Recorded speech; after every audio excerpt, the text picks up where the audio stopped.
you are an animal.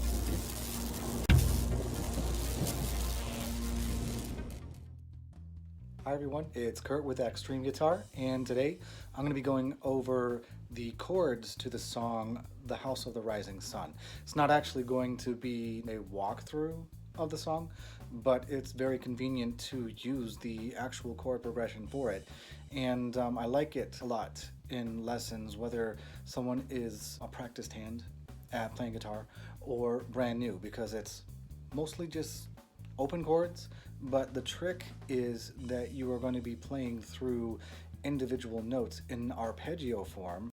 You must learn your scales and your arpeggios. And you need to do it pretty much flawlessly, otherwise any kind of error is going to be noticed. So it's a good practice to play around with, and it's a nice song. So as I was saying, I'm going to be going over the chords individually, and I've set up the camera so that you can get a good shot of what my fretting hand is doing as well as my picking hand. And the chords that we're going to be going over are A minor, C, D,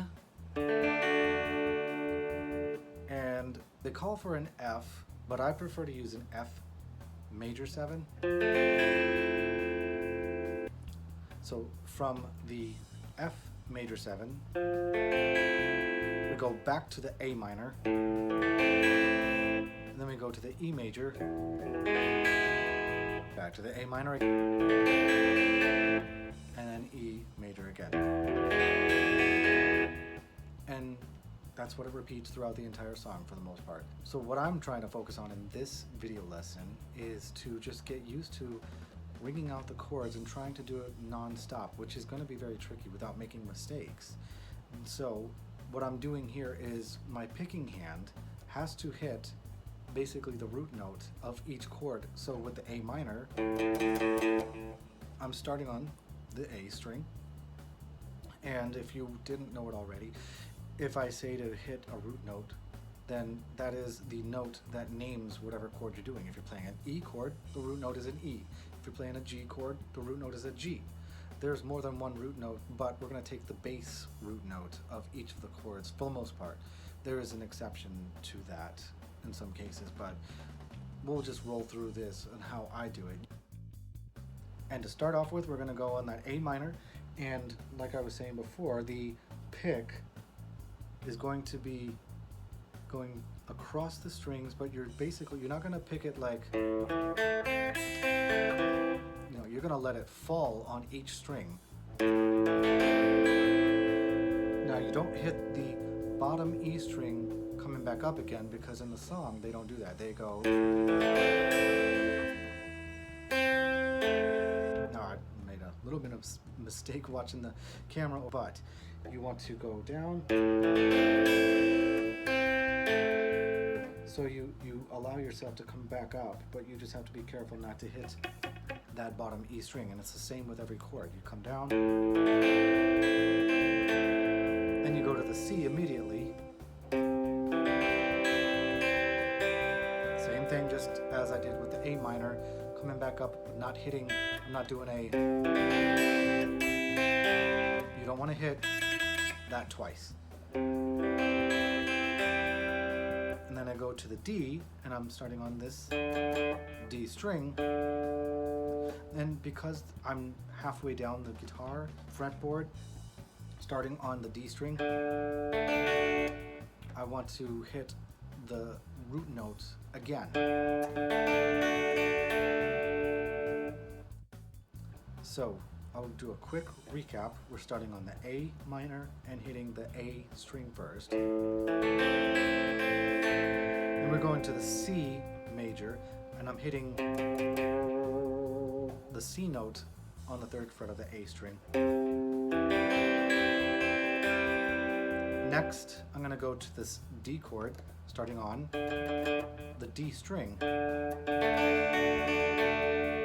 Now you notice with this one, because I'm only going to be hitting 4 strings, but I wanted to give me the same sound as the previous chords, I'm going to hit the D string twice. So I'll hit the D string twice, but still making sure that I do not hit this bottom string twice coming back up. Now here we're going to go to what I do is the F major 7, and you want to make sure that the bottom E string is open. I'm fretting, it almost looks like a C. It's like a skinny C. A regular C would be with these 2 fingers up 1 string each.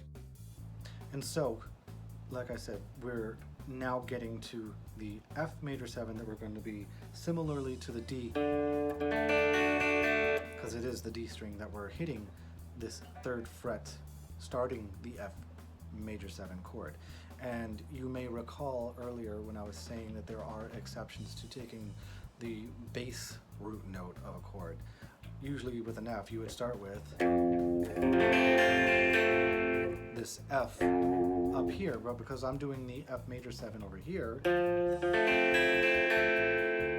I'm starting on that 3rd fret of the D string, which happens to also be an F. You hear how they sound very similar. It's just an octave higher than the F over here on the 1st fret of the E string. So I'm starting on this F, and just like the D, I'm going to hit the F twice. And so after we hit that F major 7, we're going to go back to the A minor, and we do this just like we did in the very beginning of the song, starting on the A minor. So it's a return to the initial 1st chord, but it's going to serve as a turnaround to start the entire progression over again. You have the A minor to the E major to the A minor to the E major. So it's just like all the rest of the chords. Starting on the A minor, we hit the A first, then we go to the E major, or you can do an E7 if you prefer. An E major is this, an E7 would be this without your ring finger. And so again, starting back at the A minor, we go back to the E major, and then back to the A minor, and one more time at the E major. And then we start the entire progression over again. So I will make sure to include a link for you to follow along with the chord changes. It'll have the lyrics so you can see where the changes happen within the song.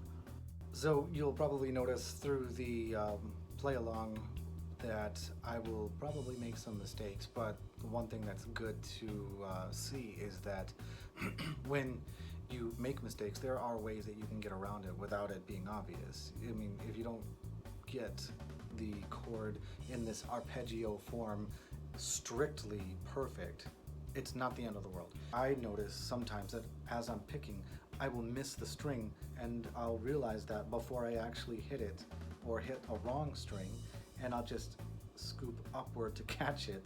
It's just something that sometimes happens, and when you've had enough practice at making mistakes, you will be able to catch yourself before you actually play the mistake. So it's something to get used to working with. So in this next section, I'm going to play the full progression a bit slower so that you can play along and practice.